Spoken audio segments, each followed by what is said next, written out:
سيد الخلق جندك الأنبياء علمك العلم ما لعلمك حد حلمك الحلم طبعك الإرضاء. இந்த சோதனைகளுக்கெல்லாம் பிறகு சஹாபாக்கள் சோதிக்கப்படுகிறார்கள். அல்லாஹ்வுடைய தூதர் முஹம்மது ரசூலுல்லாஹ் ஸல்லல்லாஹு அலைஹி வஸல்லம் அவர்களும் சோதிக்கப்படுகிறார்கள். ஒட்டுமொத்த சமூகமும் சோதனையில் உருண்டு கொண்டிருக்கிறது.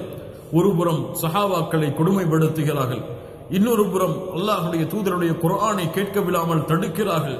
சஹாபாக்கள் குர்ஆனை ஓதச் சென்றால் அவர்களை அடித்து துன்புறுத்துகிறார்கள்.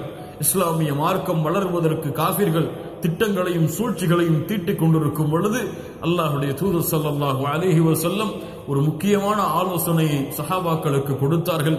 நாம் எல்லோரும் வெளிப்படையாக வணக்க வழிபாடுகளை செய்துவிட்டு மறைமுகமாக வணக்க வழிபாடுகளை செய்ய தயாராகுவோம். ஆனால் நான் மட்டும் மக்களிடையே சென்று வணக்க வழிபாட்டை வெளிப்படையாக தொடர்கிறேன். இன்னைக்கு எனக்கு அபூ தாலிப் பொறுப்பாளி, நான் குறைஷ் வம்சத்தை சார்ந்தவன், அதனால் என்னை தண்டிப்பதிலிருந்து அவர்கள் கொஞ்சம் பயந்திருப்பார்கள். எனவே நீங்கள் பாதுகாப்பாக இருக்க வேண்டும் என்ற காரணத்தால் தாருல் அர்கம் என்ற ஒரு இடத்தை நான் தேர்ந்தெடுக்கிறேன். அல் அர்கம் இப்னு அபில் அர்கம், அல் அர்கம் இப்னு அபில் அர்கம் அந்த சஹாபியுடைய ஒரு வீட்டை தேர்ந்தெடுத்து அல்லாஹ்வுடைய தூதர் ஸல்லல்லாஹு அலைஹி வஸல்லம் சஹாபாக்கள் ஒன்று கூடக்கூடிய இடமாக அந்த வீட்டை ஆக்குகிறார்கள். யார் இந்த அல் அர்கம் இப்னு அபில் அர்கம்? ஏன் இவருடைய வீடை அல்லாஹ்வுடைய தூதர் தேர்ந்தெடுத்தார்கள்? இவர் பனு மக்சூமுடைய கோத்திரத்தை சார்ந்தவர். யார் பனு மக்சூம்? மேலே இரண்டு பேரை பார்த்தோம். யாரெல்லாம்? அபூ ஜஹல், அல் வலீத் இப்னு முகைரா, பனு மக்சூம். ஏன் அல்லாஹ்வுடைய தூதர் அர்கமுடைய வீட்டை தேர்ந்தெடுத்தார்கள்? இதில் ஒரு ஞானம் இருக்கிறது. பனு மக்சூமுடைய கோத்திரத்தார்கள் அப்து மனாஃபுடைய கோத்திரத்தார்களுக்கு என்ன செய்ய மாட்டார்கள்? உதவி செய்ய மாட்டார்கள். இயற்கையாகவே உதவி செய்யாத பொழுது முஹம்மது ரசூலுக்கு உதவி செய்கிறார் எம்முடைய குலத்தில் இருந்து என்ற ஒரு சந்தேகம் அவர்களுக்கு வராது. அதுதான் அர்கமுடைய வீட்டை தேர்ந்தெடுத்ததற்கு ஒரு காரணமாக இருக்கலாம். இரண்டாவது, இவர் இஸ்லாமை ஏற்ற தோழர்கள் முதலாவது வரிசையில் வரக்கூடிய தோழர் அர்கம். அந்த இஸ்லாமை ஏற்றுக்கொண்ட 10 தோழர்கள் ஒருவராக அர்கம் ரலியல்லாஹு அன்ஹு அவர்கள் இருப்பார்கள். இன்னொன்று, சஃபா மலைக்கு அருகில் அர்கம் அவர்களுடைய வீடு இருந்தது. சஃபா மலை எங்கே இருக்கிறது? காபாவிற்கு மிக அருகில் இருக்கிறது. இப்ப இயற்கையாகவே மக்கள் நடமாடக்கூடிய இடம், அதுவும் தெரிந்த பனு மக்சூமுடைய கோத்திரத்தார், அதுவும் இஸ்லாமை ஏற்ற முதலாவது தோழர், நம்பிக்கை மிக்கவர். இப்படிப்பட்ட காரணங்களை கொண்டு அல்லாஹ்வுடைய தூதர் முஹம்மது ரசூலுல்லாஹ் ஸல்லல்லாஹு அலைஹி வஸல்லம் அர்கம் ரலியல்லாஹு அன்ஹு அவர்களுடைய வீட்டிலே ஒன்று கூடி குர்ஆனை ஓதுவது, குர்ஆனை கற்றுக் கொடுப்பது, சஹாபாக்களை இபாதத்திலே ஆர்வப்படுத்துவது என்று அல்லாஹ்வுடைய தூதர் வலியுறுத்திவிட்டு ஏதாவது ஆலோசனைகள் செய்ய வேண்டும் என்றால் அர்கமுடைய வீட்டில் வைத்து ஆலோசனை செய்வார்கள். யாராவது இஸ்லாமை ஏற்றுக்கொள்ள வர வேண்டும் என்றால் அர்கமுடைய வீட்டிற்கு தான் அல்லாஹ்வுடைய தூதர் ஸல்லல்லாஹு அலைஹி வஸல்லம் அழைத்து வரப்பட்டு இஸ்லாமை ஏற்று சுஹைபுர் ரூமி இஸ்லாமை ஏற்றுக்கொண்டது அர்கம் அவர்களுடைய வீட்டில்தான். சல்மான் அல் ஃபாரிசி இஸ்லாமை ஏற்றுக்கொண்டது அர்கம் அவர்களுடைய வீட்டில்தான். உமர் இப்னுல் கத்தாப் இஸ்லாமை ஏற்றுக்கொண்டது அர்கம் அவர்களுடைய வீட்டில்தான். இப்படி இஸ்லாமை ஏற்கக்கூடிய சபையாகவும் அர்கம் அவர்களுடைய வீடு பயன்பட்டது. அல்லாஹ்வுடைய தூதர் ஸல்லல்லாஹு அலைஹி வஸல்லம் ஆனால் இந்த வீட்டை விட்டு வெளியே சென்று காபாவில் தான் தொழுவார்கள். அல்லாஹ்வை தவிர வேறு யாரையும் பயப்பட மாட்டார்கள். குர்ஆனை மக்களுக்கு எப்போது பார்த்தாலும் என்ன தடுப்பு வந்தாலும் என்ன தடை வந்தாலும் குர்ஆனை ஓதிக்கொண்டே இருப்பார்கள். இந்த நேரத்தில் காஃபிர்களுடைய சோதனை, காஃபிர்களுடைய சிரமங்கள் முஸ்லிம்கள் மீது பாய ஆரம்பிக்கிறது. இஸ்லாமை விட்டு எப்படியாவது இவர்களை தடுக்க வேண்டும், இல்லை என்றால் முழு மக்காவும் இந்த ஈமானை ஏற்றுக்கொண்ட சமூகமாக மாறிவிடும் என்று பயந்த காஃபிர்கள் ஏழை சஹாபாக்கள் மீது அல்லது அடிமையான சஹாபாக்கள் மீது தங்களுடைய துன்புறுத்துதலை அதிகப்படுத்துகிறார்கள். அல்லாஹ் ரப்புல் ஆலமீன் ஒரு வாசலை திறக்கிறான். அல்லாஹ்வுடைய தூதருக்கு அல்லாஹ் அனுமதி கொடுக்கிறான். சிரமப்படக்கூடிய அந்த தோழர்களை, கஷ்டப்படக்கூடிய அந்த தோழர்களை ஹபஷாவிற்கு, அபிசீனியாவிற்கு அனுப்பி வையுங்கள் என்று தூதர் முஹம்மது ரசூலுல்லாஹ் ஸல்லல்லாஹு அலைஹி வஸல்லம் அவர்களுடைய நபித்துவத்தின் 5ஆம் ஆண்டு. இந்த 5 ஆண்டுகள் அல்லாஹ்வுடைய தூதர் ஸல்லல்லாஹு அலைஹி வஸல்லம் அவர்கள் ரகசிய அழைப்பு செய்த அந்த ஆண்டுகள்.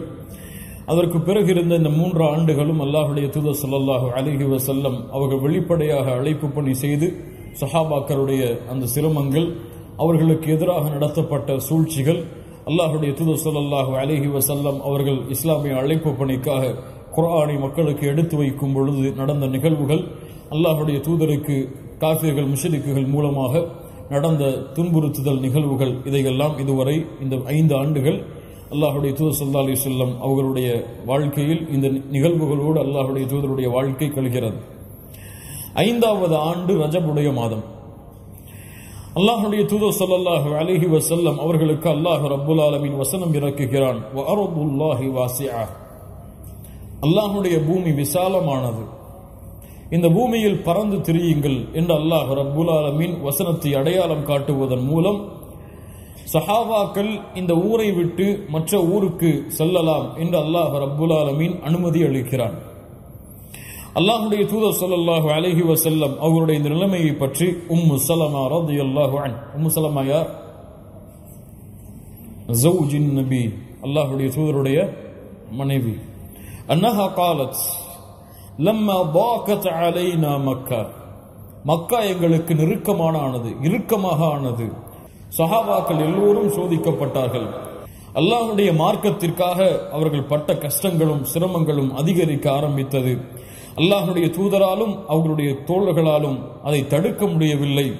அப்போதுதான் அல்லாஹ்வுடைய தூதர் ஸல்லல்லாஹு அலைஹி வஸல்லம் சொன்னார்கள், இன்ன பி அர்தில் ஹபஷா மலிகன், ஹபஷாவிலே ஒரு மலிக் இருக்கிறார், ஒரு அரசர் இருக்கிறார். லா யுظ்லமு அஹதுன், அவர் யாருக்கும் அநீதம் இழைக்க மாட்டார். ஃபல்ஹகு பிபிலாதி, அவருடைய ஊரை நீங்கள் சென்றடையுங்கள்.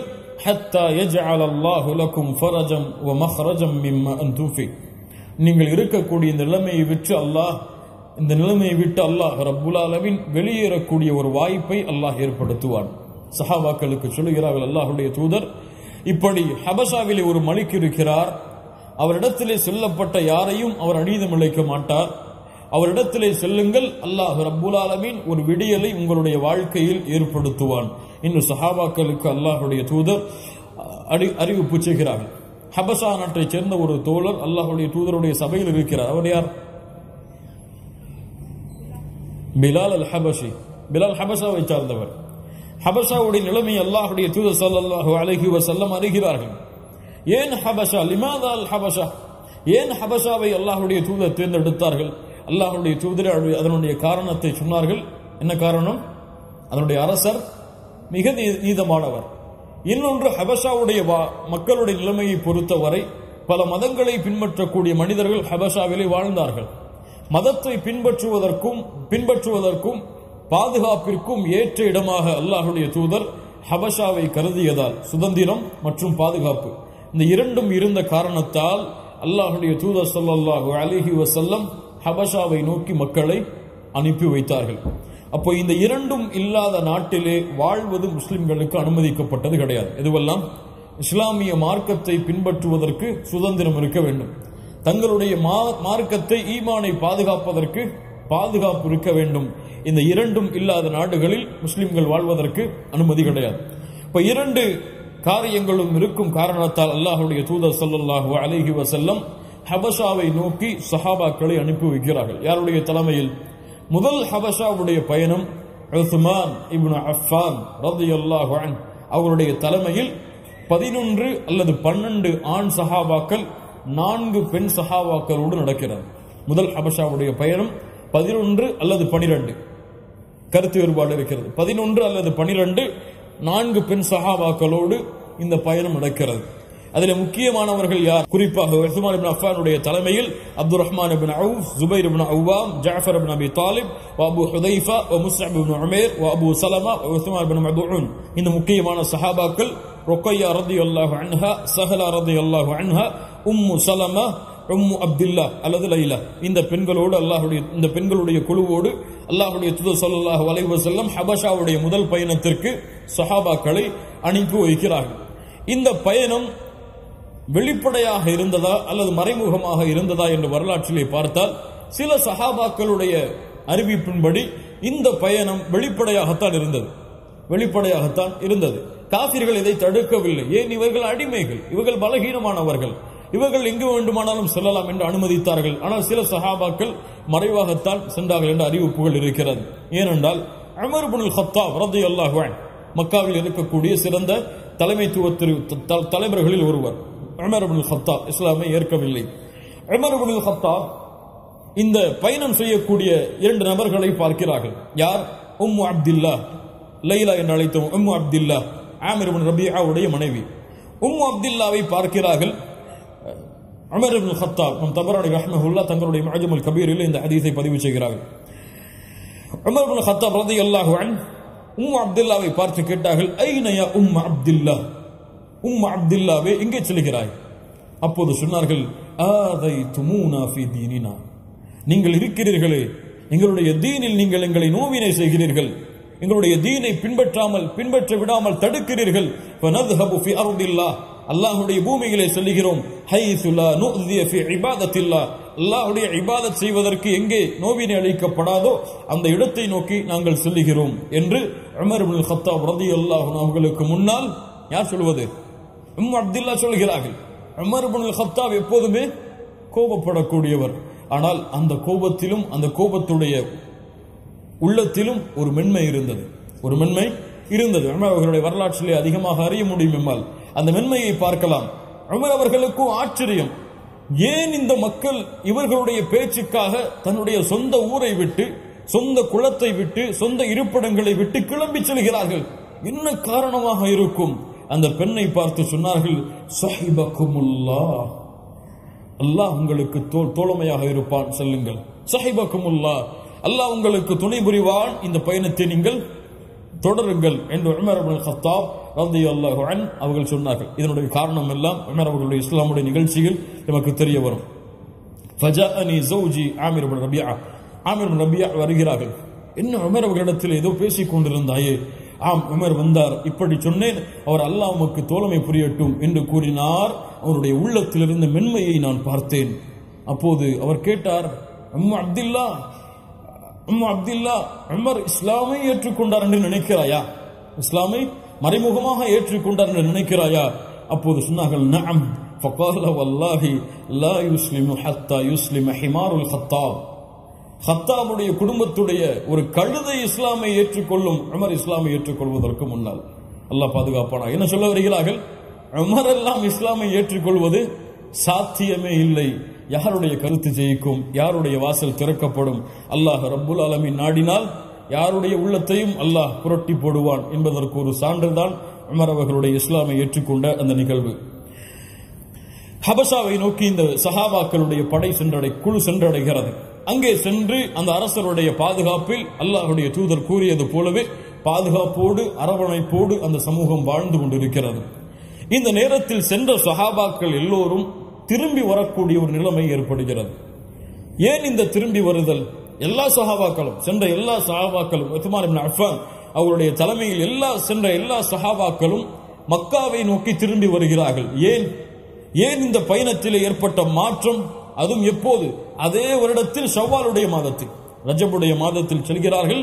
ஷவ்வாலுடைய மாதத்தில் திரும்பி வருகிறார்கள். எத்தனை மாதம் ஷவ்வாலுக்கும் ரஜபுக்கும்? நமக்கு எங்க அதெல்லாம் தெரியும்? இல்ல மஷா அல்லாஹ் பாதுகாத்தவர்களை தவிர அரபி மாதங்கள் எல்லாம் நமக்கு என்ன தெரியும்? ரஜப், அடுத்து ஷாபான், ரமதான், ஷவ்வால். இப்ப 3 மாதம் அல்லது 2.5 மாதம்.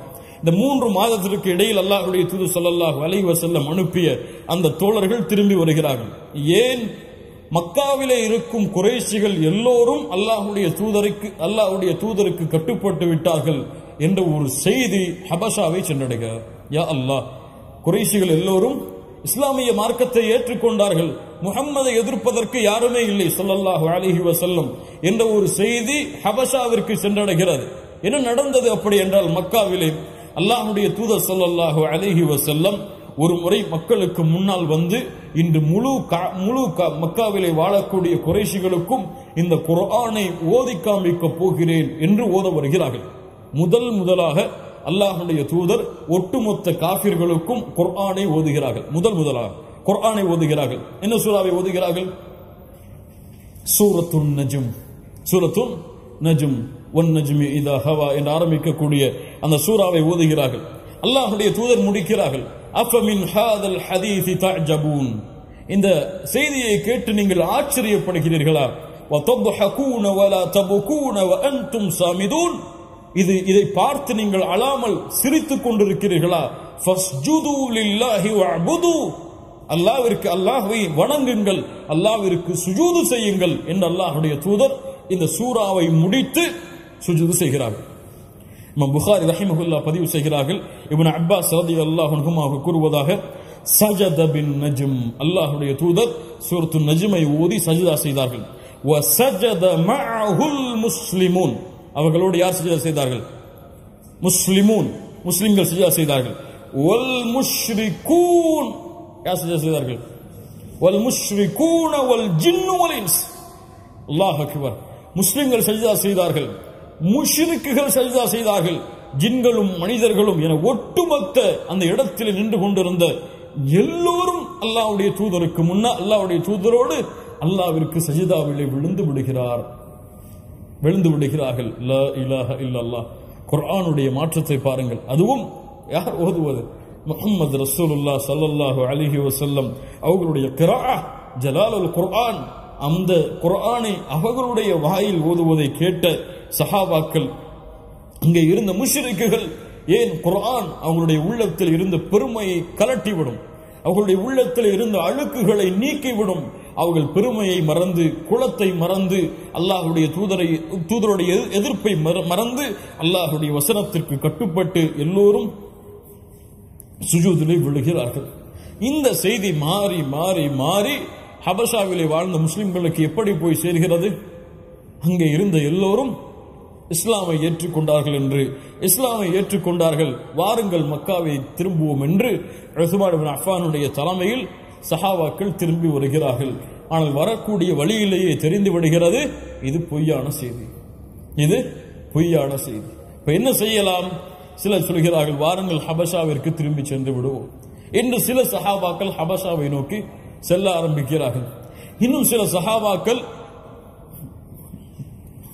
மறைந்து மறைந்து மக்காவின் உள்ளே நுழைந்து விடுகிறார்கள். இன்னும் சில சஹாபாக்கள் குறைஷிகளுடைய பாதுகாப்பை பெற்று மக்காவிற்கு நுழைகிறார்கள். உதாரணமாக உம்மு சலமா அவர்கள் அபூ லஹபுடைய பாதுகாப்பை பெறுகிறார்கள். முதலில் அபூ தாலிபுடைய பாதுகாப்பை பெறுகிறார்கள். அதற்கு பிறகு குலச்சண்டை நடக்கிறது.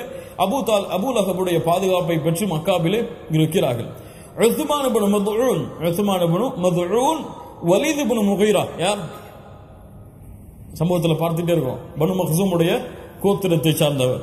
வலீத் இப்னு முகீராவை சந்தித்து, எனக்கு நீ பாதுகாப்பை கொடு என்று கேட்கிறார்கள். எனக்கு நீ பாதுகாப்பை கொடு, எனக்கு நீ பொறுப்படுத்துக, நீ பொறுப்படுத்தால் மக்காவிலே யாரும் என்னை தொந்தரவு செய்ய மாட்டார்கள். உஸ்மான் இப்னு மத்ஊன் அவர்களுக்கு வலீத் இப்னு முகீரா பாதுகாப்பராக நியமிக்கப்படுகிறார்கள். வலீத் இப்னு முகீரா பார்க்கிறார்கள், நாம் வலீத் இப்னு முகீரா அவர்களிடம் உஸ்மான் இப்னு மத்ஊன் பார்க்கிறார்கள், நாம் வலீத் இப்னு முகீராவுடைய பாதுகாப்பில் இருப்பதால் காஃபிர்கள் எம்மை தொந்தரவு செய்யவில்லை. ஆனால் பிலால் இவர்கள் போன்ற சஹாபாக்களை எல்லாம் காஃபிர்கள் தொந்தரவு செய்கிறார்களே, இதனுடைய மனதுக்கு உறுத்தமாக இருக்கிறது.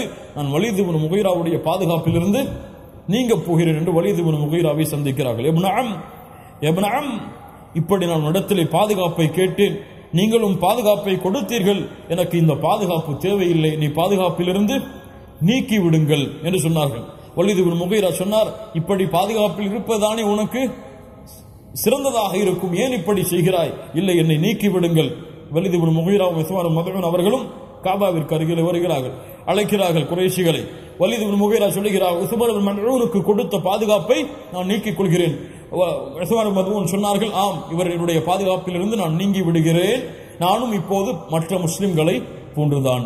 இன்னும் பாருங்கள், மற்ற முஸ்லிம்களை போன்றுதான் என்று வலீத் இப்னு முகீரா இடத்திலிருந்து விடுதலை பெற்ற உஸ்மான் இப்னு மத்ஊன் அவர்கள் சொன்னார்கள். அதற்கு பிறகு அவர்கள் திரும்பி செல்லக்கூடிய வழியில் லபீத் என்ற ஒரு கவிஞர் அங்கே இருந்து கொண்டிருக்கிறார், வெளியூரிலிருந்து வந்திருக்கிறார் விருந்தாளியாக.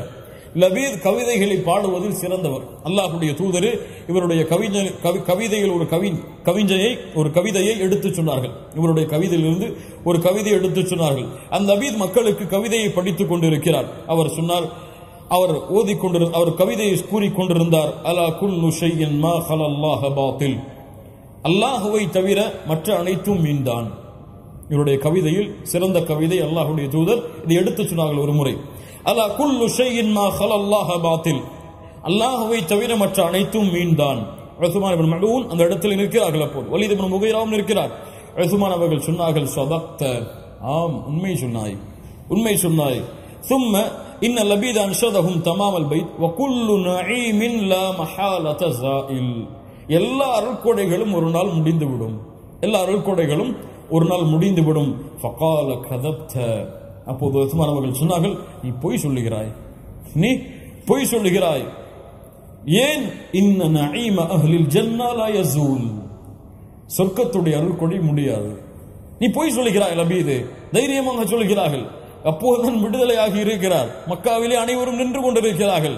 அப்போது சொல்கிறார் லபீதை பார்த்து, நீ சொன்னாய் முதலிலே சரி, அது சரிதான், அல்லாஹ்வை தவிர மற்ற அனைத்தும் வீண்தான், அது சரி. இரண்டாவது சொன்னாயே எல்லா அருள்கொடைகளும் முடிந்துவிடும் என்று, அது போய் சொர்க்கத்துடைய அருள்கொடை முடிவடையாது. லபீது கோவப்பட்டு விடுகிறான். இந்த செய்தி எமக்கு எதை உறுதிப்படுத்துகிறது என்றால், அல்லாஹ்வுடைய தூதர் முஹம்மது ரசூலுல்லாஹ் ஸல்லல்லாஹு அலைஹி வஸல்லம் தங்களுடைய மக்காவுடைய அந்த காலத்தில் 13 ஆண்டு காலம் அல்லாஹ்வுடைய தூதர் சஹாபாக்களுடைய உள்ளத்திலே விதைத்த முக்கியமான விதை சொர்க்கத்தை பற்றிய விதை. உறுதியாக அவர்களுடைய உள்ளத்திலே சொர்க்கத்தை பற்றிய ஆசைகளை, சொர்க்கத்திலே அவர்களுக்கு கிடைக்க இருந்த இன்பங்களை பற்றி அல்லாஹ்வுடைய தூதர் அவர்களுக்கு மீண்டும் மீண்டும் மீண்டும் அறிவுரை செய்து கொண்டே இருந்தார்கள். யாசிர், அம்மார், சுமையா ரலியல்லாஹு அன்ஹும் அவர்கள் சிரமப்பட்டதை பார்த்து அல்லாஹ்வுடைய தூதர் என்ன சொன்னார்கள்? ஸப்ரன் அலா யாசிர் ஃபஇன்ன மவ்இதுகுமுல் ஜன்னah, யாசிரின் குடும்பத்தார்களை பொறுமையை கையாருங்கள், உங்களுடைய தங்குமிடம் சொர்க்கமாக அமையும் என்று சொன்னார்கள். சிரமங்களை பார்த்த ஹப்பாப் அவர்களுக்கும் அல்லாஹ்வுடைய தூதர் சொர்க்கத்தின் நினைவு காட்டினார்கள். கவலையோடு, பசியோடு, வேதனையோடு வரக்கூடிய எல்லா சஹாபாக்களுக்கும் அல்லாஹ்வுடைய தூதர் சொர்க்கத்திலே எமக்கு சிறந்த உறைவிடம் உண்டு என்பதை அல்லாஹ்வுடைய தூதர் நினைவுபடுத்தினார்கள். சொர்க்கத்துடைய இன்பத்தை பற்றிய ஆசைகளை, சொர்க்கம் கிடைக்கும் என்ற உறுதியை சஹாபாக்களுடைய உள்ளத்திலே விதைத்த காரணத்தால் தான் பின்னால் பார்ப்போம் ஒரு மிகப்பெரிய பாடமாகவே ஏன் சஹாபாக்கள் இவ்வளவு கஷ்டத்திற்கு பிறகும் பொறுமையை கையாண்டார்கள், பொறுமையோடு இருந்தார்கள். அல்லாஹ்வுடைய தூதரும் அவர்களால் மதீனாவுடைய வாழ்க்கையிலே இருந்த அந்த முயற்சிகளை போன்று மக்காவுடைய வாழ்க்கையிலும் முயற்சி செய்திருக்க முடியும். ஆனால் ஏன் பொறுமையை கையாண்டார்கள் என்ற ஒரு பாடத்திலே பார்ப்போம். அதிலே ஒரு குறிப்பான வரிதான் அல் ஜன்னah, சொர்க்கம். அந்த சொர்க்கத்தை பற்றி அவர்களுடைய உள்ளத்திலே ஊட்டிய அந்த செய்திகள், அந்த சொர்க்கத்திலே அவர்களுக்கு கிடைக்க இருந்த அருள்கொடைகளை பற்றி அல்லாஹ்வுடைய தூதர் கூறிய செய்திகள் அவர்களுடைய உள்ளத்தை ஆட்கொண்டிருந்தது. அல்லாஹ்வுடைய தூதர் முஹம்மது ரசூலுல்லாஹ் ஸல்லல்லாஹு அலைஹி வஸல்லம் அவர்கள் சொன்னார்கள், அல்லாஹ் ரப்புல் ஆலமீன் கூறுவதாக, அஅதத்து லிஇபாதியஸ் ஸாலிஹீன், என்னுடைய நல்ல அடியார்களுக்காக நான் தயாரித்து வைத்திருக்கக்கூடிய சொர்க்கத்தை மா லா ஐனுன் ரஅத், எந்த கண்களும் பார்த்திருக்காது, வலா உதுனுன் சமிஅத், எந்த காதும் அதன் சப்தத்தை கேட்டிருக்காது, வலா ஹதர அலா கல்பி பஷர், எந்த மனிதனுடைய உள்ளத்திலும் அந்த சொர்க்கம் எப்படி இருக்கும் என்ற கற்பனை கூட உதித்திருக்காது. ஃபஇன் ஷிஅ்தும் ஃபக்ரஉ இன் ஷிஅ்தும், நீங்கள் விரும்பினால் ஓதிக்கொள்ளுங்கள். ஃபலா தஅலமு நஃப்ஸும் மா உஃபிய லஹும் மின் குர்ரத்தி அயுன், எந்த ஒரு உள்ளமும் அறியாது அல்லாஹ் ரப்புல் ஆலமீன் அவர்களுடைய உள்ளம் திருப்தி அடைவதற்காக சொர்க்கத்திலே தயாரித்து வைத்திருக்கக்கூடிய அருள்கொடைகளை. இந்த செய்திகள் எல்லாம் சஹாபாக்களுடைய உள்ளத்திலே ஆழமாக பதிந்திருந்த காரணத்தால் மக்காவிலே அவ்வளவு எதிர்ப்புகள் இருந்த சூழ்நிலையில் கூட வெளியூரிலிருந்து பயணமாகி வந்த லபீதுக்கு எதிராக உஸ்மான் இப்னு மத்ஊன் சத்தியம் மறுக்கப்படும் பொழுது அதை எதிர்த்து சொன்னார்கள், வகுல்லு நஈமின் லா மஹாலத ஸாயில், எல்லா அருள்கொடைகளும் முடிந்துவிடும் என்று லபீத் அவர்கள் கூறிய பொழுது, இன்ன நஈம அஹ்லில் ஜன்னதி லா யஸூல், லபீதே சொர்க்கத்துடைய அருள்கொடை முடியாது என்று உஸ்மான் இப்னு மத்ஊன் ரலியல்லாஹு அன்ஹு அவர்கள் லபீத் அவர்களை பார்த்து கூறிய உடன் மக்கா காபிர்கள் கோபமடைந்து விடுகிறார்கள். இப்போதுதான் விடுதலையாக இருக்கிறார் வலீதுடைய பாதுகாப்பிலிருந்து, அதற்குள் இவருக்கு இவ்வளவு திமிரா, ஒரு வெளியூரிலிருந்து நம்முடைய கண்ணியமான அழைப்பை ஏற்று வந்த லபீதுக்கு எதிராக இவர் பேசுகிறாரே என்று எல்லா குறைஷி காபிர்களும் உஸ்மான் இப்னு மத்ஊனை அடிக்க ஆரம்பித்து விடுகிறார்கள். அப்போது உஸ்மான் இப்னு மத்ஊன் ரலியல்லாஹு அன்ஹு அவர்களை அந்த நிகழ்வுக்கு பிறகு வலீத் அவர்கள் சந்திக்கிறார்கள். வலீத் அவர்கள் சொன்னார்கள், யா உஸ்மான், நீ என்னுடைய பாதுகாப்பில் இருந்தாய், பாதுகாப்போடு இருந்தாய், ஆனால் இப்போது அந்த பாதுகாப்பை விட்டு வெளியே சென்று இவ்வளவு சிரமப்படுகிறாயே, உனக்கு இன்னொரு வாய்ப்பையும் தருகிறேன், என் பாதுகாப்பில் வந்துவிடு. அப்போது உஸ்மான் ரலியல்லாஹு அன்ஹு சொன்னார்கள், தோழரே, நீ அறிய மாட்டாயா, என்னுடைய ஒரு கண் தான் இந்த குறைஷி காஃபிர்களால் பாதிக்கப்பட்டிருக்கிறது, என்னுடைய இன்னொரு கண் இருக்கிறது, அதனுடைய தோழமையாக அந்த கண்ணும் இவர்களால் பாதிக்கப்படுவதை என்னுடைய இன்னொரு கண் விரும்பும் பொழுது நான் எப்படி உன்னுடைய பாதுகாப்பில் வர முடியும் என்று உஸ்மான் இப்னு மத்ஊன் ரலியல்லாஹு அன்ஹு அவர்கள் சொன்னார்கள். அபூ சலமா ரலியல்லாஹு அன்ஹு உம்மு சலமா அவர்களுடைய கணவர். அபூ சலமா ரலியல்லாஹு அன்ஹு முதல் ஹபஷாவுடைய பயணத்திலே பங்கு கொண்டார். இரண்டாவது ஹபஷாவுடைய பயணத்திலிருந்து திரும்பி வரும் பொழுது அவர் மரணமாகிவிட்டார். அதற்கு பிறகுதான் உம்மு சலமாவை அல்லாஹ்வுடைய தூதர் ஸல்லல்லாஹு அலைஹி வஸல்லம் திருமணம் முடித்தார்கள். அபூ லஹபுடைய பாதுகாப்பில் அபூ சலமா அவர்கள் சென்றார்கள். இப்படி குறைஷி காஃபிர்களுடைய சில தலைமையின் கீழும் சஹாபாக்களில் சிலர் அடைக்கலமானார்கள். இந்த நேரத்தில் மறுபடியும் குறைஷி காஃபிர்களுடைய சிரமமும் கஷ்டமும் முஸ்லிம்களிடத்திலே அதிகமான பொழுது அல்லாஹுடைய தூதருடைய அனுமதி கொண்டு மீண்டும் சஹாபாக்கள் இரண்டாவது ஹபஷாவை நோக்கிய அபிசீனியாவை நோக்கிய பயணத்தை மேற்கொள்ள தயாராகிறார்கள். அந்த பயணத்திலே கிட்டத்தட்ட 82 அல்லது 83 சஹாபாக்களும் 19 சஹாபிய பெண்களும் அந்த பயணத்திலே பங்கு கொள்கிறார்கள். அல்லாஹுடைய தூதர் ஸல்லல்லாஹு அலைஹி வஸல்லம் அவர்கள் அனுப்பிய இந்த பயணத்தில் உஸ்மான் இப்னு அஃபான் முதல் பயணத்தில் சென்ற உஸ்மான் இப்னு அஃபான் அவர்களும் முஸ்அப் இப்னு உமைர் ரலியல்லாஹு அன்ஹுமா அவர்களும் அந்த பயணத்திலே குறிப்பாக பங்கு கொள்ளவில்லை. மற்ற எல்லா சஹாபாக்களும் அந்த பயணத்திலே பங்கு கொள்கிறார்கள். இந்த இரண்டாவது பயணம் சஹாபாக்கள் இந்த ஒரு சிறு குழு ஹபஷாவை வந்தடைகிறார்கள். ஹபஷாவை வந்தடைவதை பற்றி உம்மு சலமா ரலியல்லாஹு அன்ஹா அவர்கள் பெரிய ஹதீஸாக அதை அறிவிக்கிறார்கள். சென்ற வாரம் இதை பற்றிய செய்திகளை பார்த்தோம். மீண்டும் இதை நினைவு கூர்ந்தால் இந்த வரக்கூடிய பாடத்திற்கு நமக்கு உதவியாக இருக்கும். உம்மு சலமா ரலியல்லாஹு அன்ஹா அவர்கள் சொல்லுகிறார்கள்,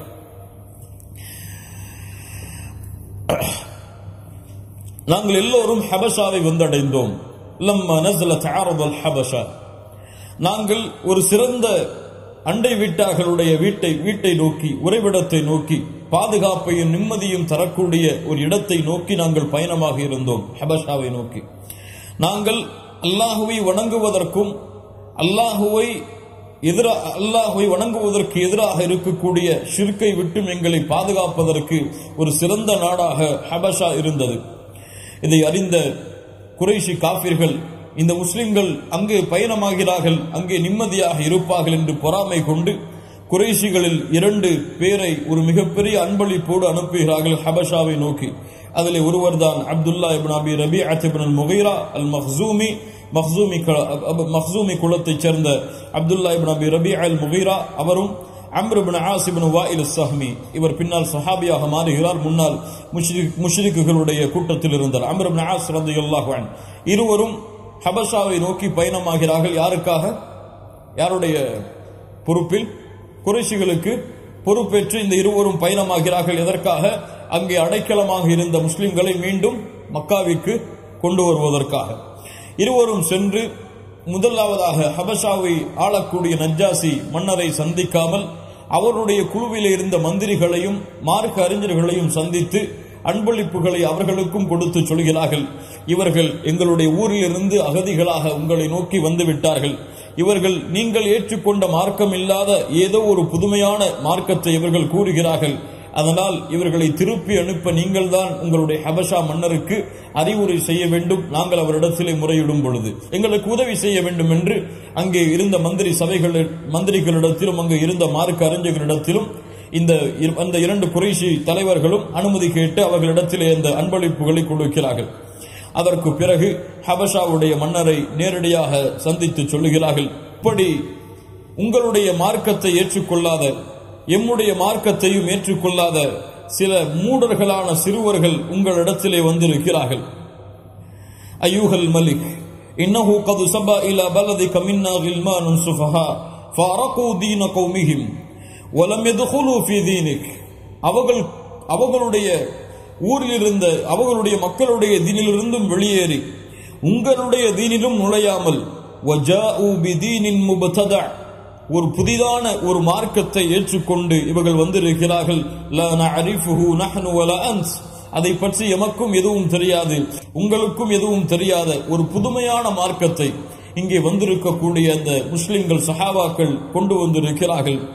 உங்களிடத்தில் எங்களை அனுப்பி இருக்கிறார்கள். அந்த மக்காவில் இருந்த கண்ணியமான குறைஷிகள் இவர்களை பற்றி நன்கறிந்து இவர்களுடைய குடும்பத்தார்கள் இவர்களை மீண்டும் அவர்களிடத்திலே அழைத்து வருவதற்காக எங்கள் இருவரையும் உங்களிடத்திலே அனுப்பி இருக்கிறார்கள். நாங்கள் உங்களை நம்பி வந்திருக்கிறோம். ஃபஅஸ்லிமுஹும் இலைஹிமா. அப்போது அங்கே இருந்த மந்திரிகளும் சொன்னார்கள், ஃபஅஸ்லிமுஹும் இலைஹிமா, அவர்களை இவர்களிடத்திலே சென்று அனுப்பிவிடுவோம். ஏன், இவர்களை பற்றி அவர்கள் தான் அதிகமாக அறிந்தவர்கள், இவர்கள் உண்மையைத்தான் சொல்கிறார்கள் என்று அந்த மந்திரிகளும் அந்த ஹபஷாவை ஆண்டு கொண்டிருக்கக்கூடிய நஜ்ஜாசிக்கு அறிவுரை சொன்ன பொழுது ஃபகதிபல் நஜ்ஜாசி, நஜ்ஜாசி அரசன் கோபப்படுகிறார். قال الله الله اي ملا اذا لا اسلمهم اليهما. அவர்களை நாம் எப்படி திருப்பி அனுப்புவது? எம்மை நாடி எம்மை தேர்ந்தெடுத்து வந்திருக்கக்கூடிய அந்த சஹாபாக்களை, அந்த முஸ்லிம்களை எப்படி நாம் திருப்பி அனுப்புவது? முடியாது. அவர்களை அழைத்து நேரடியாகவே என்ன செய்தி என்று கேட்போம். இவர்கள் கூறுவது உண்மை என்றால் அவர்களை திருப்பி அனுப்பிவிடுவோம். ஆனால் அவர்கள் கூறுவதில் அவர்கள் உண்மையாளர்களாக இருந்தால் அவர்களை எக்காரணம் கொண்டும் திருப்பி அனுப்ப முடியாது என்று நஜ்ஜாசி மன்னர் அறிவுரை செய்து முஸ்லிம்களை அழைக்கிறார். அப்போது முஸ்லிம்கள் எல்லோரும் ஜாஃபர் இப்னு அபி தாலிப் ரலியல்லாஹு அன்ஹு அவர்களுடைய தலைமையில் நஜ்ஜாசி மன்னருக்கு முன்னால் வந்து நிற்கிறார்கள். நஜ்ஜாசி மன்னரிடத்தில் என்ன பேசுவது, யார் பேசுவது என்று முஸ்லிம்கள் மஷ்ஹூரா செய்து ஜாஃபர் இப்னு அபி தாலிப் 20 வயதை அடைந்திருக்கக்கூடிய ஜாஃபர் இப்னு அபி தாலிப் அல்லாஹ்வுடைய தூதருடைய நெருக்கமான உறவினராகிய இந்த சஹாபியை அந்த மன்னரிடத்தில் பேசுவதற்காக முஸ்லிம்கள் நியமிக்கிறார்கள். அவருடைய உரை நஜ்ஜாசி மன்னருக்கு முன்னால் ஒரு 20 வயது முஸ்லிம் வாலிபர் இஸ்லாமை பற்றிய தெளிவான விளக்கங்களை கொடுத்து, இவருடைய விளக்கம் நஜ்ஜாசி மன்னருடைய உள்ளத்தை அல்லாஹ்வுடைய உதவியால் திறக்கிறது. அந்த உரை என்ன? அந்த நஜ்ஜாசி மன்னரிடத்திலே ஜாஃபர் இப்னு அபி தாலிப் அவர்கள் பேசினார்கள். ஐயுஹல் மலிக், அரசரே, குன்னா கௌமன் அஹ்ல ஜாஹிலிய்யா, நாங்கள் அறியாமை கால சமூகத்தை சார்ந்தவர்கள். நஅபுதுல் அஸ்னாம், சிலைகளை வணங்கினோம். வனக்குலுல் மைத்தா, இறந்தவைகளை சாப்பிட்டோம். வனத்தியல் ஃபவாஹிஷ், மானக்கேடான விஷயங்களை நெருங்கினோம். வனக்குதவுல் அர்ஹாம், உறவினர்களை துண்டித்து வாழ்ந்தோம். வனுசீஉல் ஜிவார், அண்டை விட்டாருக்கு நோவினை செய்தோம். யஅகுலுல் கவிய்யு மின்னா தஈஃப், பலகீனமானவரிடமிருந்து பலம் உண்ணவர் சாப்பிட்டார். ஃபகுன்னா அலா தாலிக், இப்படியே நாங்கள் இருந்தோம். ஹத்தா பஅஸல்லாஹு இலைனா ரசூலம் மின்னா, எதுவரை அல்லாஹ் ரப்புல் ஆலமீன் எங்களிடத்திலே ஒரு ரசூலை அனுப்பும் வரை. நஅரிஃபு நஸபஹ வ ஸித்கஹ வ அமானத வ அஃபாஃப, அவருடைய மென்மையை அறிந்திருந்தோம், அவருடைய அமானித தன்மையை அறிந்திருந்தோம், அவருடைய உண்மையை அறிந்திருந்தோம், அவருடைய கோத்திரத்தை அறிந்திருந்தோம். ஃபதஆனா இலல்லாஹ், அல்லாஹ்வின் பக்கம் எங்களை அழைத்தார். லினுவஹிதஹு, அல்லாஹ்வை மட்டுமே வணங்குமாறு கூறினார். வனஅபுதுஹு, அவனுக்கு மட்டுமே வணக்க வழிபாடுகளை செலுத்துமாறு கூறினார். வனஹலஅ மா குன்னா நஅபுது நஹ்னு வ ஆபாஉனா மின் தூனிஹி மினல் ஹிஜாரா வல் அவ்தானி வ அமரனா பிஸ்ஸித்கில் ஹதீஸ் வ ஆதாஇல் அமானா வ ஸிலத்துர் ரஹீம் வ ஹுஸ்னில் ஜிவார் வல் கஃபி அனில் மஹாரிமி வத் திமா. அவர் நாங்கள் வணங்கி இருந்த எங்களுடைய முன்னோர்கள் வணங்கிய சிலைகளாகிய கல்லையும் வணக்க வழிபாடுகள் செலுத்தக்கூடிய இடங்களையும் புறக்கணிக்குமாறு விடுமாறு கூறினார். அதை விட்டு அல்லாஹ்வை மட்டுமே வணங்குமாறு எங்களுக்கு ஏவினார். உண்மை பேசும்படி கூறினார். அமானிதங்களை பேணும்படி கூறினார். ஸிலத்துர் ரஹீம், உறவுகளை சேர்த்து வாரும்படி எங்களிடத்திலே கூறினார். அண்டை வீட்டார்களோடு நல்ல முறையில் நடந்து கொள்ள வேண்டும் என்று கூறினார். இரத்தங்களை ஓட்டுவதை விட்டும் அல்லாஹ் தடுத்த ஹராமான காரியங்களின் பக்கம் நெருங்குவதை விட்டும் விலகுமாறு எங்களுக்கு கூறினார். வனஹான அனில் ஃபவாஹிஷ், மானக்கேடான விஷயங்களை எங்களுக்கு தடுத்தார். வகௌலி ஸூர், பொய் சாட்சி கூறுவதை எங்களுக்கு தடுத்தார். வஅக்லி மாலல் யதீம், யதீம்களுடைய உணவை சாப்பிடுவதை தடுத்தார். வகத்ஃபில் முஹ்ஸனாத், கற்புள்ள பெண்களின் மீது அவதூறை கூறுவதை தடுத்தார். வஅமரனா அன் நஅபுதல்லாஹ வஹ்தஹ லா நுஷ்ரிக பிஹி ஷைஆ வஅமரனா பிஸ்ஸலாஹ் வஸ்ஸகாத் வஸ்ஸியாம். அப்படியே அடுக்கிக் கொண்டே போனார்கள். இஸ்லாமுடைய எல்லா கடமைகளையும் அல்லாஹ்வை வணங்கி அல்லாஹ்விற்கு எதையும் இணை வைக்காமல் இருக்கவும், தொழுகை நிலைநாட்டவும், ஜகாத்தை கொடுக்கவும், ரமதானுடைய மாதத்தில் நோன்பு வைக்கவும் எங்களுக்கு ஏவினார். ஃபஸத்தக்னாஹு, அவரை நாங்கள் உண்மைப்படுத்தினோம்.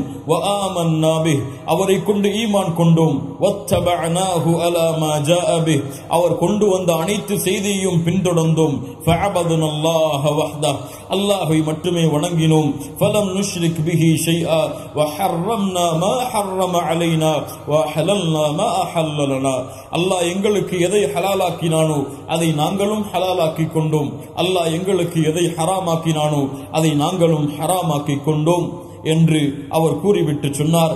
அப்போதுதான் இந்த மக்கள் எங்களை கொடுமைப்படுத்தினார்கள், எங்களை துன்புறுத்தினார்கள், எங்களுக்கு வேதனைகளை கொடுத்தார்கள். எந்த வழியும் தெரியாத பொழுது அல்லாஹ்வுடைய தூதருடைய அனுமதி கொண்டு உங்களுடைய பலதை, உங்களுடைய ஊரை நாங்கள் தேர்ந்தெடுத்தோம், உங்களின் மீது நம்பிக்கை கொண்டு வந்தோம். அல்லாஹ்வுடைய தூதர் சொன்னார், இந்த அரசரிடத்திலே செல்லுங்கள், அவர் அநியாயம் செய்ய மாட்டார், நாங்கள் அதே ஆதரவை கொண்டு நீங்கள் எங்கள் மீது அநீதம் இழைக்க மாட்டீர்கள் என்ற நம்பிக்கையோடு உங்களுக்கு முன்னால் நிற்கிறோம். ஐயுகல் மலிக், அரசரே என்று ஜாஃபர் இப்னு அபி தாலிப் தங்களுடைய உரையை முடிக்கிறார். நஜ்ஜாசி மன்னர் கேட்டார், அந்த தூதர் கொண்டு வந்த செய்தி ஏதாவது உங்களிடத்தில் இருக்கிறதா? ஃபகால லஹு ஜாஃபர், ஆம் இருக்கிறது. ஃபகால லஹு நஜ்ஜாசி ஃபக்ரஉ, அதை ஓதுங்கள் என்று சொன்னவுடன் ஜாஃபர் இப்னு அபி தாலிப் ரலியல்லாஹு அன்ஹு சூரத்துல் மரியமுடைய வசனங்களை ஓத ஆரம்பிக்கிறார். கஃப் ஹா யா ஐன் ஸாத் என்று சூரத்துல் மரியமுடைய வாசகங்களை ஓத ஆரம்பிக்கிறார். லா இலாஹ இல்லல்லாஹ். ஜாஃபர் இப்னு அபி தாலிபுடைய அந்த அறிவாற்றலை பாருங்கள் மூமின் பெண்களே. எப்படி அல்லாஹ்வுடைய தூதர் ஸல்லல்லாஹு அலைஹி வஸல்லம் அவர்களிடத்திலிருந்து பாடம் பயின்ற ஜாஃபர் இப்னு அபி தாலிப் அந்த நஜ்ஜாசி மன்னர் குர்ஆனில் இருந்து ஏதாவது ஓதுங்கள் என்று கேட்டவுடன் வேறு ஏதாவது சூறாவை ஓதி இருக்கலாம், கியாமத்தை பற்றி சொல்லி இருக்கலாம், முஸ்லிம்களிடத்தில் எப்படி நடந்து கொள்வது என்ற வசனங்களை ஓதி இருக்கலாம். ஆனால் நஜ்ஜாசி மன்னருக்கு எது தேவையோ, அங்கே கூடியிருந்த கிறிஸ்தவ தோழர்களுக்கு எதை தேவையோ அதையே தன்னுடைய குர்ஆன் வசனமாக மாற்றி ஜாஃபர் இப்னு அபி தாலிப் அவர்கள் அந்த நஜ்ஜாசி மன்னருக்கு முன்னால் சூரத்துல் மரியமை, ஈசா அலைஹிஸ்ஸலாம் அவர்களை பற்றிய செய்திகளை, மரியம் அலைஹிஸ்ஸலாம் அவர்களை பற்றிய செய்திகளை நஜ்ஜாசி மன்னருக்கு முன்னால் எடுத்து வைத்தார்கள். அதை கேட்ட நஜ்ஜாசி மன்னர் அழுதார். அவருடைய தாடி நனையும் அளவிற்கு அழுதார்.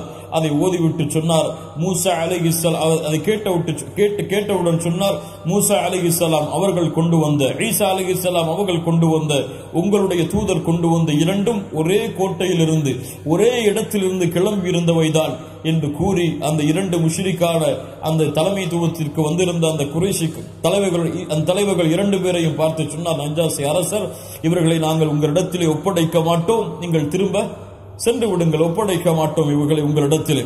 அப்போது இருவரும் திரும்பி சென்றார்கள். அப்போது அம்ர் இப்னு ஆஸ் ரலியல்லாஹு அன்ஹு அவர்கள் சொன்னார்கள், அம்ர் இப்னு ஆஸ் அவர்கள் சொன்னார்கள் ரலியல்லாஹு அன்ஹு, அப்துல்லாஹ் இப்னு அபி ரபீஆவை பார்த்து, நாளை ஒரு நாள் இவர்களை பற்றிய ஒரு செய்தியை நஜ்ஜாசி மன்னரிடத்திலே தெரிவிப்பேன், அதை தெரிவித்தவுடன் நிச்சயமாக அவரே இவர்களை வெளியாக்கி விடுவார், அப்படிப்பட்ட சதி திட்டத்தை நான் வைத்திருக்கிறேன் என்று அம்ர் இப்னு ஆஸ் அவர்கள் சொல்கிறார்கள். அப்போது அப்துல்லாஹ் இப்னு அபி ரபீஆ சொன்னார்கள், அப்படி செய்யாதே, அவர்களும் நம்முடைய உறவினர்கள் தான், இரத்த சொந்தங்கள் தான். அப்போது மறுநாள் அம்ர் இப்னு ஆஸ் அவர்கள் அந்த நஜ்ஜாசி மன்னரை சந்தித்து சொன்னார்கள், ஐயுகல் மலிக், அரசரே, இன்னஹும் யகூலூன ஃபீ ஈஸா இப்னு மரியம கௌலன் அதீமா, ஈஸா அலைஹிஸ்ஸலாம் அவர்களை பற்றி ஒரு தவறான செய்தியை, ஒரு மிகப்பெரிய செய்தியை அவர்கள் பகிர்ந்து கொள்கிறார்கள் தங்களுக்குள், அதை பற்றி நீங்கள் கேளுங்கள். அப்போது நஜ்ஜாசி மன்னர் அவர்களை அழைத்தார், கேட்டார், ஈஸா அலைஹிஸ்ஸலாம் அவர்களை பற்றி நீங்கள் என்ன சொல்லுகிறீர்கள்? அப்போது ஈஸா அலைஹிஸ்ஸலாம் அவர்களை பற்றி ஜாஃபர் இப்னு அபி தாலிப் ரலியல்லாஹு அன்ஹு சொன்னார்கள், நகூலு ஃபீஹி அல்லதி ஜாஅ பிஹி நபியுனா ஹுவ அப்துல்லாஹ், எங்களுக்கு அல்லாஹ்வுடைய செய்திகளை கொண்டு அனுப்பிய முஹம்மது ரசூலுல்லாஹ் சொன்னார்கள், அவர் அல்லாஹ்வுடைய அடிமை, ஈஸா அலைஹிஸ்ஸலாம் அல்லாஹ்வுடைய அடிமை, வரூஹுஹு, அல்லாஹ் தன்னுடைய ரூஹால் படைத்த ஒரு படைப்பு, வ கலிமத்துஹு அல்காஹா இலா மரியம், அல்லாஹ்வுடைய வார்த்தையாகிய குன் என்ற வார்த்தையின் மூலமாக மரியம் அலைஹிஸ்ஸலாம் அவர்கள் மூலமாக படைக்கப்பட்ட ஒரு அடியான் என்று ஈசா அலைஹிஸ்ஸலாம் அவர்களை பற்றி சொன்னவுடன் நஜ்ஜாசி அரசர் கீழே இருந்து ஒரு குச்சி எடுத்து சொன்னார், முஹம்மது ரசூலுல்லாஹ் ஸல்லல்லாஹு அலைஹி வஸல்லம் அவர்களும் ஈசா அலைஹிஸ்ஸலாம் அவர்களும் இந்த குச்சியை தாண்டி எதையும் கூறவில்லை, இருவரும் கூறியது ஒன்றுதான் என்று ஈசா அலைஹிஸ்ஸலாம் அவர்களுடைய அந்த மார்க்கத்தை பின்பற்றக்கூடிய நஜ்ஜாசி மன்னர் முஸ்லிம்களுடைய வார்த்தையை உண்மைப்படுத்தினார்.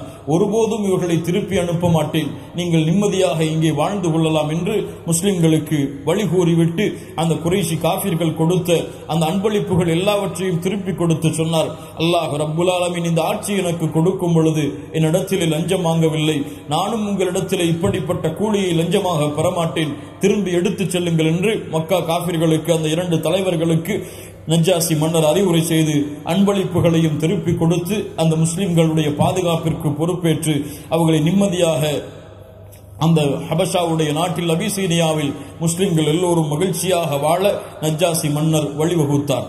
இந்த நஜ்ஜாசி மன்னர் முஸ்லிமா இல்லையா என்ற செய்திகளை பற்றி பார்த்தோம். அல்லாஹ்வுடைய தூதர் ஸல்லல்லாஹு அலைஹி வஸல்லம் இந்த அஸ்ஹுமா என்று அழைக்கப்படக்கூடிய இந்த நஜ்ஜாசி மன்னர் இறந்த பிறகு அல்லாஹ்வுடைய தூதர் ஸல்லல்லாஹு அலைஹி வஸல்லம் ஸலாத்துல் காயிப் ஜனாஸா, காயிப் ஜனாஸாவுடைய தொழுகைக்கு சஹாபாக்களுக்கு அழைப்பு கொடுத்து எல்லோரையும் எல்லா முஸ்லிம்களையும் ஒரே சஃபிலே அனுபவிக்க செய்து ஃபகப்பர வகப்பர அர்பஅன் 4 தக்பீர்கள் ஜனாஸாவுடைய தொழுகைக்கு கூறி அல்லாஹ்வுடைய தூதர் ஸல்லல்லாஹு அலைஹி வஸல்லம் அவர்கள் தொழுகை நடத்தினார்கள். கண்ணியத்துக்குரிய நண்பு சகோதர சகோதரிகளே, அல்லாஹ்வுடைய தூதர் ஸல்லல்லாஹு அலைஹி வஸல்லம் சொன்னார்கள், கது துவஃபியல் யௌம ரஜுலுன் சாலிஹ், ஒரு சாலிஹான மனிதர் இறந்து விட்டார் மினல் ஹபஷ், ஹபஷாவுடைய நாட்டில், ஃபஹலும்மு ஃபஸல்லு அலைஹி, அவருக்காக பிரார்த்தனை செய்யுங்கள், தொழுங்கள், விரைந்து வாருங்கள் என்று கூறி சஃபிலே அனுபவிக்க செய்து சஹாபாக்கள் எல்லோரும் சஃபிலே இருந்தவுடன் ஜனாஸா தொழுகையை, காயிப் ஜனாஸா தொழுகையை நஜ்ஜாசி மன்னருக்காக அல்லாஹ்வுடைய தூதர் முஹம்மது ரசூலுல்லாஹ் ஸல்லல்லாஹு அலைஹி வஸல்லம் அவர்கள் தொழுகை நடத்தினார்கள். இந்த அறிவிப்புகள் எல்லாம் நமக்கு தெளிவாக அறிவிப்பது, நஜ்ஜாசி மன்னர் உண்மையாக அல்லாஹ்வை ஏற்றுக்கொண்ட மூமினாகத்தான் ஹபஷாவுடைய நாட்டில் சஹாபாக்களுடைய வருகைக்கு பிறகு வாழ்ந்து கொண்டிருந்தார். ஆனால் அவருடைய இஸ்லாம் வெளிப்படுத்தப்படாமல் அந்த நாட்டுடைய பாதுகாப்பை கருதியோ அவருடைய உள்ளத்தில் அவர் மறைத்திருந்ததை அல்லாஹ் அறிவார். அவருடைய அந்த இஸ்லாமை வெளிப்படுத்தாமல் ஹபஷாவுடைய நாட்டில் மன்னராகவே வாழ்ந்து மன்னராகவே இருந்தார். அல்லாஹ்வுடைய தூதர் அவருடைய ஈமானுக்கு சாட்சி கொடுத்து அவருக்காக ஜனாஸாவுடைய தொழுகையை நடத்தினார்கள். ஹபஷாவிற்கு சென்ற முஸ்லிம்கள் ஹைபருடைய யுத்தத்திற்கு பிறகுதான் எங்கே திரும்பி வந்தார்கள்?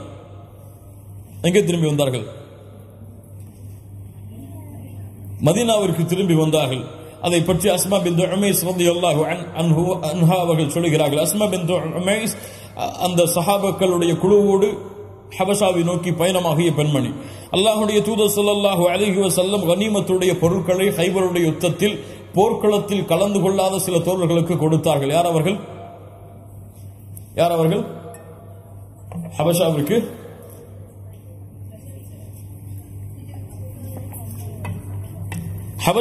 ஹிஜ்ரத் செய்த சஹாபாக்கள் போர்க்களத்திலே கலந்து கொள்ளவில்லை என்றாலும் அவருடைய ஹிஜ்ரத்தை கண்ணியப்படுத்துவதற்காக அல்லாஹ்வுடைய தூதர் ஹைபருடைய யுத்தத்தில் பெற்ற கனிமத்துடைய பொருட்களை பங்கு வைத்தார்கள். அஸ்மா பின்த் உமைஸ் ரலியல்லாஹு அன்ஹா, ஹஃப்ஸா ரலியல்லாஹு அன்ஹா அவர்களுடைய வீட்டில் ஒரு முறை வருகிறார்கள். அப்போது யார் வருகிறார்?